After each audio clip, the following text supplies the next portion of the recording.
Olá pessoal, estamos começando mais um Hiroshima Podcast. É o quinto episódio do nosso canal no YouTube. Lembrando mais uma vez você aí, não se esqueça de se inscrever no nosso canal Hiroshima Podcast. A gente vai deixar o nosso arroba. Estamos aqui com o meu amigo e companheiro de bancada aqui, entrevistador da nossa cidade aqui, o nosso William Bonner, Neto Viana. Estamos aqui com o nosso convidado super especial. Presta atenção no cara aí, ó. Personal trainer, professor de educação física e fuzileiro naval do Exército Americano. Fuzileiro naval não, mas fuzileiro de selva, sim. A gente já fez parte da Força Terrestre aí, mais conhecido como Exército Brasileiro, na qualificação de policial infante.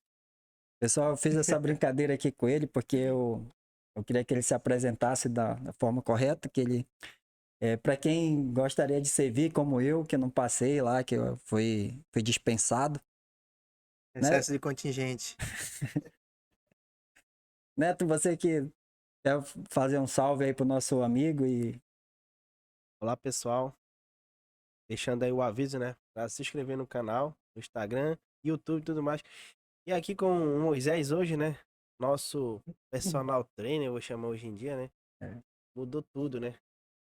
E aí Moisés, bora aí falar aí um pouco aí sobre a sua formação, né, algo que hoje você aí é o cara aí todo fardado e tudo mais aí pra academia, com esse cabelinho aí, não sei Cabelinho se ficou foi o bom. vento ou se foi Cabelinho tá mostra aí bonito pro hoje, tá pessoal não? aí, Ó, o cabelinho tá alinhado. igual de uma bíblia assim, né, mas É, a Bíblia fechadinha.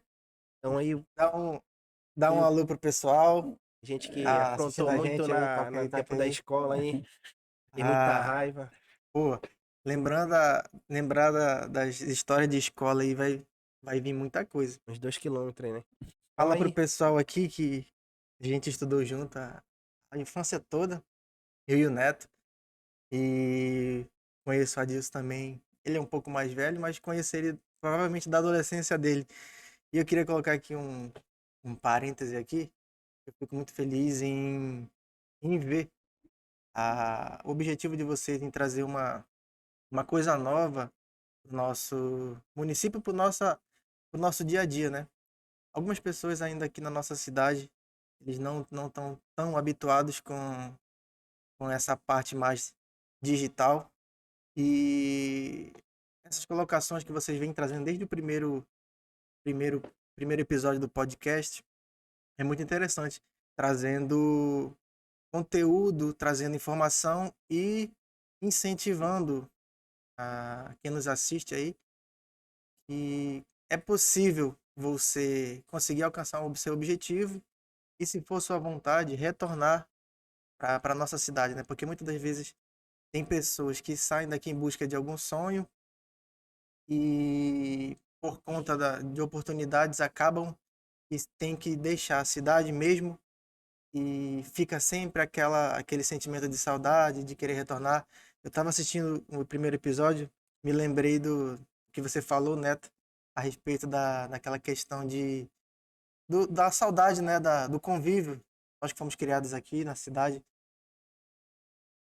E eu não nasci em Itapiranga, né, mas como fui criado a vida toda, já me considero itapiranguense. E assim como você teve que sair em busca de algumas oportunidades, eu também tive em busca de formação, qualificação e a questão que foi comentada anteriormente, o serviço militar obrigatório, mas graças a Deus eu consegui voltar para cá. Sempre foi um desejo meu, né? Acho que a gente que tem esse amor pela nossa cidade, pelo nosso estilo de vida mais calmo, eu acho que é muito difícil a gente não se adaptar, mas sim acostumar com. E aí, ficou ruim o áudio? Hã? Maravilha. Mas se acostumar com aquela rotina mais acelerada. E é mais ou menos isso. Pois é, então, aí você saiu de Itapiranga, foi em busca dos seus objetivos, né? Se formou. Aí fale mais um pouco aí da sua trajetória na formação acadêmica aí que você teve objetivo, você sempre sonhou em ser um profissional da educação física ou surgiu ali no caminho? Uhum. Eu sempre tive afinidade com essa área, né? Desde novo, sempre fui uma criança que foi criança, né? Acho que a gente teve uma infância realmente de criança. Nós Criança brincávamos feia, por né? aí. Eu era bonito, mas tu sempre foi feio, desde toda a vida. Piorou quando o ventilador caiu na costa dele, mas não foi na costa, foi na cabeça, me disseram. E então, desde a infância, a gente teve uma infância muito ativa, né? A gente realmente brincava, essa é a questão. Viveu. E exatamente, vivemos a parte, todas as fases, eu acredito que hoje em dia está muito acelerado, mas a gente viveu a fase da infância mesmo, a Da fase da bola, juventude, a fase da bola, a fase do a cano, pira, da pipa, pipa não, aqui é a papagaio, papagaia. e da pira. Do, Quem não conhece a pira é a manja pega em alguns lugares, mas aqui é pira-pira. Ainda tem a. Foi pra beira pular na água, que aí a gente era literalmente esportista, né? É, a gente aqui na nossa cidade tem um rio que passa em frente e é um pouco perigoso, mas criança não tem limite. Quem tem limites é município. Criança está sempre procurando arte. Eu acho que todos nós aqui tivemos alguma história lá na beira. Eu lembro muito bem quando eu ia escondido para lá e eu via o papai lá em cima na praça. Tava bem quietinho assim, me olhando, ou então ele já tá, quando eu olhava, ele já tava lá na beira do rio. Eu falei, vixe Maria, a mão pra agora deu trás. ruim. Então, nessa área, eu já sempre tive uma afinidade. E na fase escolar também participei dos jogos escolares, quando a categoria infantil, juvenil, categorias individuais e coletivas, e essa questão, pegando na fase da adolescência para a fase adulta, também começou aquela fase de querer cuidar mais do corpo, né? Aquela fase quando a gente está saindo da adolescência, entrando para a fase adulta, começa a querer ficar mais forte, essas questões.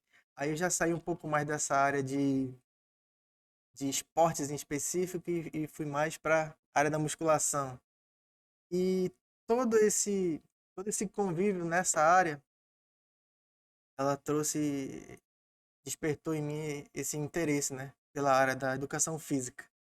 E foi um dos principais fatores que me levou a seguir esse curso, essa graduação. A parte do exército lá, como que caiu foi na sua vida aí? Foi lá de supetão, e aí? Conte um pouco aí pra gente aí como que tu fez esse milagre aí pra passar na exército. Cara, a parte do serviço militar foi muito bom. Eu desde sempre tive essa vontade também. Eu acho que a nossa geração, ela sempre teve esse interesse, esse objetivo. Eu lembro que na sala de aula havia muitas pessoas que tinham esse interesse. Não, Esse sonho, né? É esse esse sonho. sonho. Pô, quero servir, quero ver como é que é. E em casa eu já tinha testemunhado algumas histórias. Meu avô, que é meu pai, serviu, meu pai mesmo serviu. Então eu tinha essa vontade também de servir. Terminando a parte do ensino médio, fiz o alistamento, só que eu já sabia que se fizesse pelo interior, não teria nem a chance de ser Selecionado. selecionado, nem passar pela peneira, como se chama lá. Aí, sabendo dessa questão, fiz meu alistamento em Manaus e aguardei todo o processo. Fiz o processo da seleção e fiz todas as fases. Acho que foram umas 4 fases de peneira, questões médicas, questões de testes físicos. E eu ainda nem servi em Manaus, que era o meu objetivo, né? Para que pudesse atrelar o serviço militar com o estudo. Eu acabei sendo deslocado para o serviço militar na fronteira, na cidade onde meu pai serviu, mesmo local que ele serviu, inclusive. A diferença é que teve uma resignação, teve uma mudança no nome. Antes era somente uma companhia e hoje ela se tornou uma brigada, é um conglomerado de organizações militares. Inclusive, se tiver alguém lá da 2ª Brigada de Infantaria de Selva, São Gabriel da Cachoeira, mandar um abraço aí. Ainda tem alguns amigos por lá. E acabei que fui deslocado para o serviço militar lá na cidade de São Gabriel da Cachoeira, mais conhecida como Cabeça do Cachorro. E foi mais ou menos isso. A parte do serviço militar.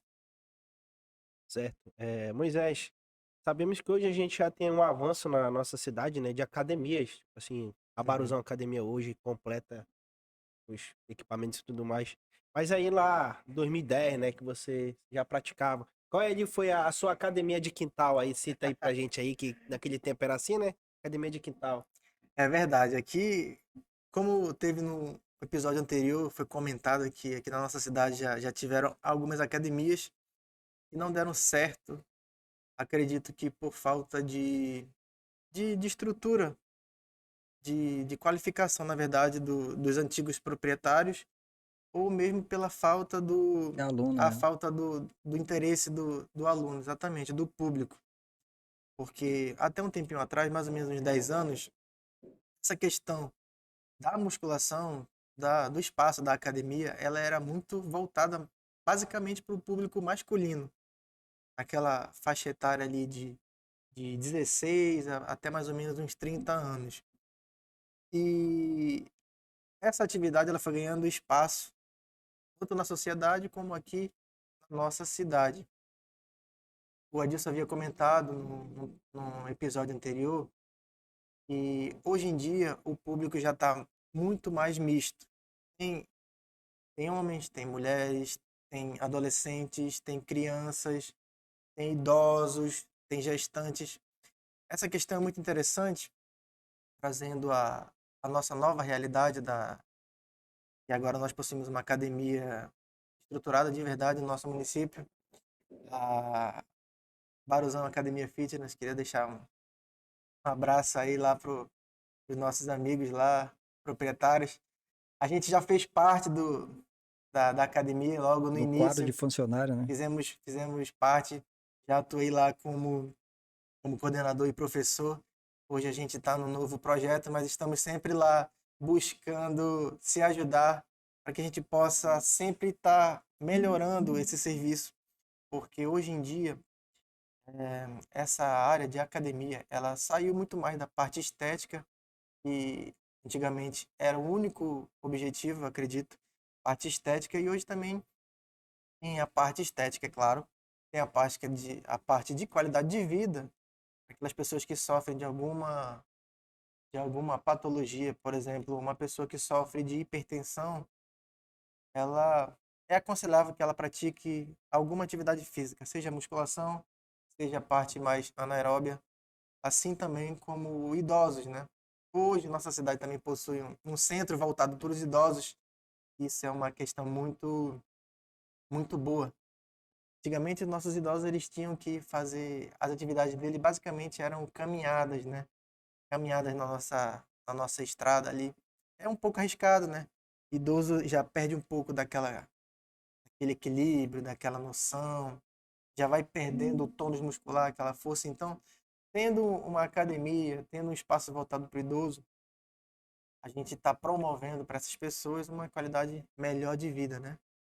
E é o principal objetivo da atividade física, basicamente. Pessoal colocando assim uma, uma situação aqui que cidade pequena a gente tem que se ajudar, né? Então, assim, não existe aquela situação, não é porque você é concorrente, tem ali, você vai se tornar inimigo, né? Então, assim como ele acabou de falar, e ele está trabalhando em outro lugar, ou então está fazendo outros projetos, e ele está falando aqui da academia, que é importante. Mais uma vez que a gente fala aqui, a gente, cada vez mais que a gente puder disseminar e divulgar essa parte de qualidade de vida, né? Vamos botar Qualidade de vida, estilo de vida, né? estilo de vida. Eu falo que vem no meu lifestyle, que eu vivo isso. E uma situação que a gente tá comentando aqui, eu tava até falando que pra gente que queria servir o exército, vamos lá, a gente que sempre brincou nessa parte aqui, que as nossas brincadeiras era, ou era de polícia e bandido, mas era com brincadinho de madeira, Polícia né? ladrão, rouba Polícia bandeira. bandeira, pirapira, né? Então, assim, na nossa época, ou você aqui em Itapiranga, que a gente não é tão velho assim, ou você estudava para ser professor, correto? Ou Exatamente. você queria ser, o sonho era ser professor e ir pro exército. Ou literalmente ou você serviu, por exemplo, é, ser policial civil, ou sempre essa era o sonho da galera, né? Antigamente as profissões eram muito mais restritas, né? A gente não tinha tanto Um conhecimento leque. das outras áreas, né? Exatamente. E nessa parte aí você conseguiu fazer os dois, né? Hoje é professor, né? Que você é professor hoje de educação Sim, física. E fez uma situação que a grande maioria da nossa, acho que 70, vamos botar de 10 pessoas, 7 pessoas, iriam ser professor ou literalmente servir o exército ou militar. Então, eu falo assim, mais uma vez, eu fico orgulhoso, por isso que o Hiroshima Podcast colocou, para trazer as pessoas aqui que são exemplo de vida, corre atrás do seu objetivo, que mais uma vez, assim, o destino ele é muito, assim, engraçado, não é a palavra correta. A palavra é assim, botar o mesmo, colocar o mesmo onde o seu pai serviu, ah, você, sim. né? Essa Então, foi, assim, foi uma questão muito interessante, né? Porque o serviço militar, ele geralmente ele não tem uma opção de escolha. Geralmente você é designado e pronto. Mas no meu caso, essa questão foi muito interessante, porque em Manaus, ah, as OMs, organizações militares, já tinham atingido o número que precisavam de pessoas, né? Haviam duas possibilidades ainda, para que eu e outras pessoas que estavam naquela seletiva comigo conseguissem alcançar o serviço militar. Existia a possibilidade de Tabatinga, também na região de fronteira, e São Gabriel da Cachoeira. A maioria optou por Tabatinga. Então, eu, assim como alguns outros colegas, escolhemos São Gabriel da Cachoeira. Eu escolhi, na verdade, pelo desafio e porque eu imaginava que poderia acontecer exatamente isso. Como a organização militar que é instalada lá é de fiscalização e controle de fronteira, eu imaginei que haveria muita chance de eu conseguir servir no mesmo local que meu pai. E graças a Deus foi exatamente isso que aconteceu. E além disso, além desse fato de servir no mesmo local, a única coisa que me atrapalhou, não, que me fez querer encerrar o serviço militar antes do período obrigatório, que são de 8 anos, foi a parte justamente do curso, né? Como eu tinha interesse no curso já da educação física, no momento lá na cidade não ofertava. Não, lá tem o polo do IFAM, tem o polo da UFAM e não tenho certeza se tem um polo da UEA, mas eu acredito que tem assim. E naquele momento que eu estava servindo, o ano de 2012, ainda não havia o curso que eu queria. Então eu tive que pesar, né, entre ficar atuando ainda naquele sonho de criança por mais tempo, sabendo que seria um período de 8 anos, que é o período máximo de serviço militar obrigatório, ou de conseguir fazer a minha graduação, né? Então, também teve outra situação que durante o meu serviço militar eu perdi meu avô, que é meu pai. Então, foram dois fatores que me trouxeram de volta para a capital, para dar início assim na graduação, né? E foi mais ou menos isso a história do serviço militar. pessoal, estamos entrando aqui no tempo do primeiro bloco, né? Então, mais uma vez, né, tu faz o nosso E da Jequiti. a gente, ele vai responder porque a gente tem história, né, da qual eu fiz a pergunta pra ele, né, em relação à academia. Aí ele vai responder no segundo bloco aí. Sim, vou responder. Tá beleza? Ele fugiu, ele dei uma fugiu. volta, mas eu vou responder Ele, como que era a nossa academia É, antes. muitas histórias aí, ele ainda mas vai ter que falar ainda da parte dos alunos dele lá aqui. E o que ele tá fazendo, mas ele vai responder no... no segundo bloco. Então, pessoal, ligado aí no primeiro bloco aí. Agora, próximo bloco ele vai estar passando mais informações e respondendo aí o porquê e vai contar mais historinhas aí, né, da academia, da primeira academia dele aí. Tá beleza, pessoal? Não esqueça de se inscrever no canal do YouTube, lá no Hiroshima Podcast, Instagram, Facebook. Bota aí no grupo da família, no da igreja, vai botando aí, tá beleza? Então, até o segundo bloco. Até o segundo bloco, pessoal.